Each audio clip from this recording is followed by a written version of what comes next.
Hey, good morning once again, options traders. And I received a really interesting email from one of our traders who said, I'm having a hard time memorizing this formula for put call parity, or what's called the full formula. And if you recall, that's the one that we use for a replicating portfolio.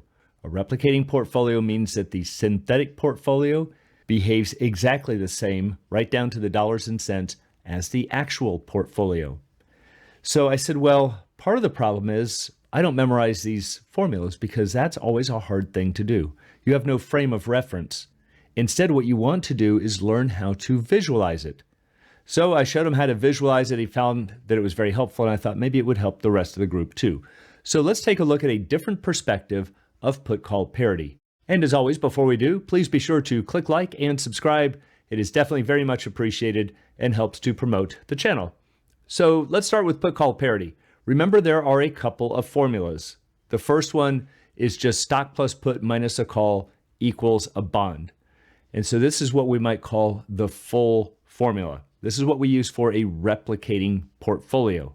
And again, the replicating portfolio means that the synthetic portfolio behaves exactly the same as the actual portfolio, and that will be right down to dollars and cents. But we can also do what's called a mimicking portfolio. And that's where we're going to take this same equation right here, and we're just going to forget about the bond. And we might just say that a stock plus put equals a call. Notice that we're not taking the bond into account. And what this does, this mimicking formula, is it will track the changes. So if the actual portfolio goes up $1, the synthetic portfolio goes up $1. No matter what the change is, up or down, right down to the dollars and cents, the synthetic portfolio will behave exactly the same. But in order for that to happen, you have to account for the bond. So this is the full formula that he was struggling with and wanted to know how to visualize it. So let's start with a payoff diagram.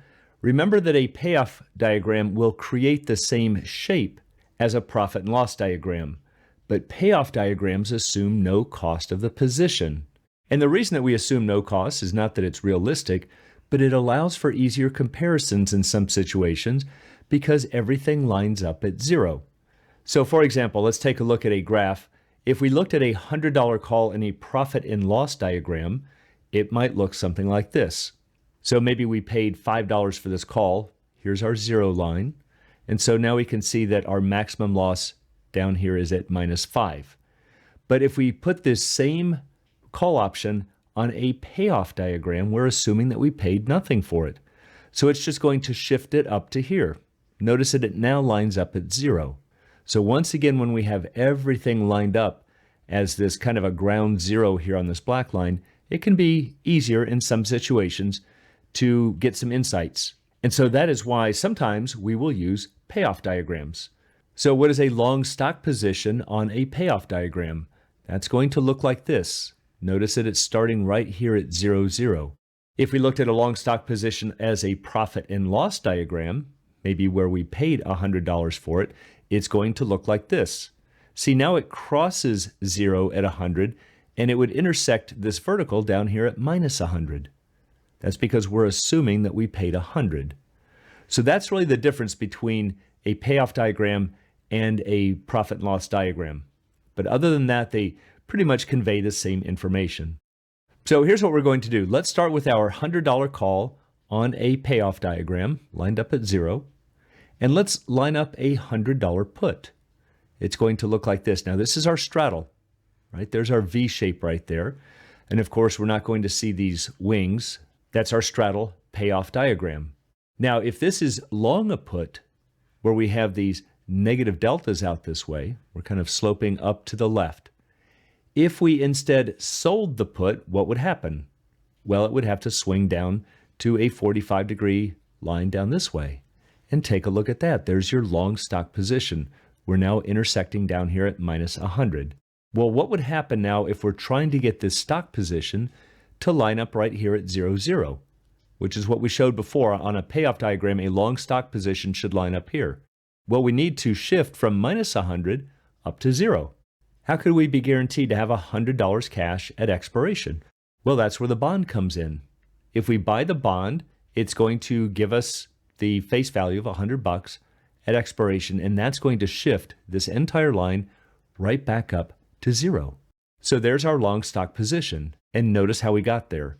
We took a long call, we subtracted off the put, and that gave us an actual stock position. But then when we buy the bond, it gives us a payoff diagram as long shares of stock. So that's kind of a nice little way to visualize that if you have a call, subtract off a put, you would have to add the bond, and that would give you the stock. And so there we are, right back to the beginning of our full version of put-call parity. So I hope that helps. If it's a little difficult, remember it's a learning process. Just keep working with it, and it will begin to make sense. It's an incredibly important part for you to succeed as options traders. And so for anyone who'd like to learn more about the art and science of options trading, please check out the Alpha Trader course, Strategy Lab, and a technical analysis course. It's all at optionsatoz.com. Also, please join us on Options A to Z's Facebook trading group, and you can find a link in the description below.